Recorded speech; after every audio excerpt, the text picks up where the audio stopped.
আল্লাহ পাক অন্যত্র বলেন ওয়াল্লাযীনা উতুল ইলমা দারাজাত, আর যারা লেখাপড়া করেছে, আলেম হয়েছে, হাফেজ হয়েছে, মাওলানা হয়েছে, মুফতি হয়েছে, মুহাদ্দিস হয়েছে, আল্লাহ রাব্বুল আলামিন বলে আমার দরবারে তাদের মর্যাদা হলো আকাশ সমতুল্য, আকাশের মতো বিশাল তাদের মর্যাদা আমার দরবারে। সুবহানাল্লাহ বলেন। আল্লাহ নবী বলেন খায়রুকুম মান তাআল্লামাল কুরআনা ওয়া আল্লামা, আসমানের নিচে জমিনের উপরে যারা কোরআন শিখে এবং যারা কোরআন শিক্ষা দেয়, এদের সমকক্ষ সমতুল্য আসমান ও জমিনের উপরে আর কেউ নাই। সুবহানাল্লাহ। সর্বশ্রেষ্ঠ। তাহলে আলেমদের থেকে জমিনে আর কেউ দামি নাই, আছে না? আল্লাহ পাক বলেন قل هل يستوي الذين يعلمون والذين لا يعلمون, যারা লেখাপড়া করে, যারা ইলম অর্জন করেছে আর যারা করে নাই, আল্লাহ পাক বলে হে নবী বলে দেন তারা কশিন কালো এক হতে পারে না। সুবহানাল্লাহ। যারা লেখাপড়া করে তাদের মর্যাদা আল্লাহর কাছে অনেক অপরিসীম, অনেক ঊর্ধ্বে।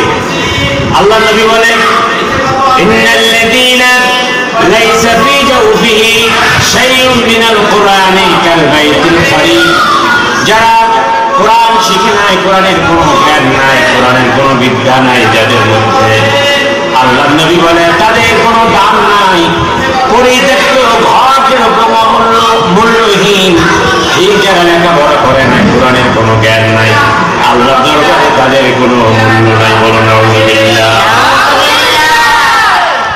আল্লাহ পাক অন্যত্র বলেন ওয়াল্লাযীনা উতুল ইলমা দারাজাত, আর যারা লেখাপড়া করেছে, আলেম হয়েছে, হাফেজ হয়েছে, মাওলানা হয়েছে, মুফতি হয়েছে, মুহাদ্দিস হয়েছে, আল্লাহ রাব্বুল আলামিন বলে আমার দরবারে তাদের মর্যাদা হলো আকাশ সমতুল্য, আকাশের মতো বিশাল তাদের মর্যাদা আমার দরবারে। সুবহানাল্লাহ বলেন। আল্লাহ নবী বলেন খায়রুকুম মান তাআল্লামাল কুরআনা ওয়া আল্লামা, আসমানের নিচে জমিনের উপরে যারা কোরআন শিখে এবং যারা কোরআন শিক্ষা দেয়, এদের সমকক্ষ সমতুল্য আসমান ও জমিনের উপরে আর কেউ নাই। সুবহানাল্লাহ। সর্বশ্রেষ্ঠ। তাহলে আলেমদের থেকে জমিনে আর কেউ দামি নাই, আছে না? আল্লাহ পাক বলেন এই সম্মান, এই মর্যাদা, এই সম্মান আর মর্যাদা দুইটি বিষয়ের উপরে, একটা হলো ইলম অর্জন করা, আর একটা হলো আমল করা। ইলম অর্জনের পাশাপাশি আমল করতে হবে।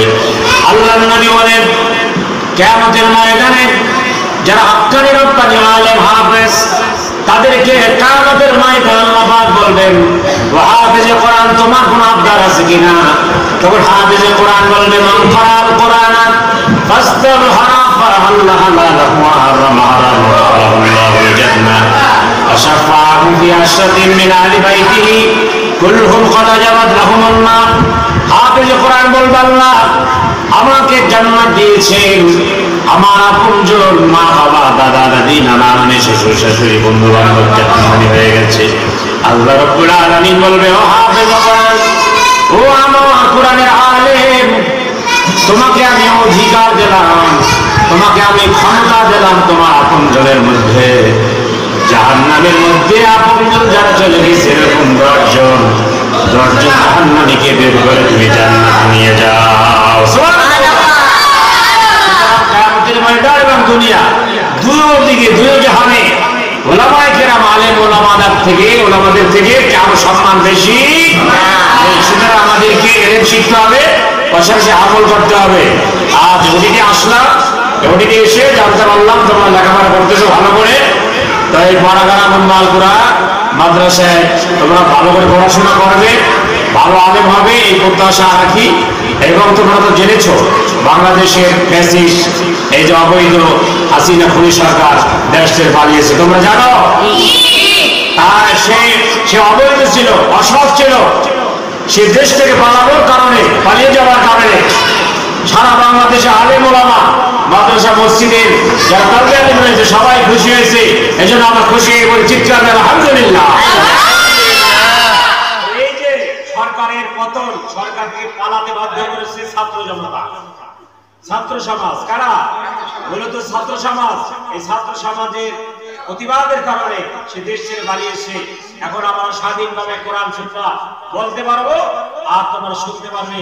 আল্লাহর দরবারে আবারও শুকরিয়া গুজার করে আজকের অডিট ফাংশন এখানে শেষ করছি। আল্লাহ হাফেজ।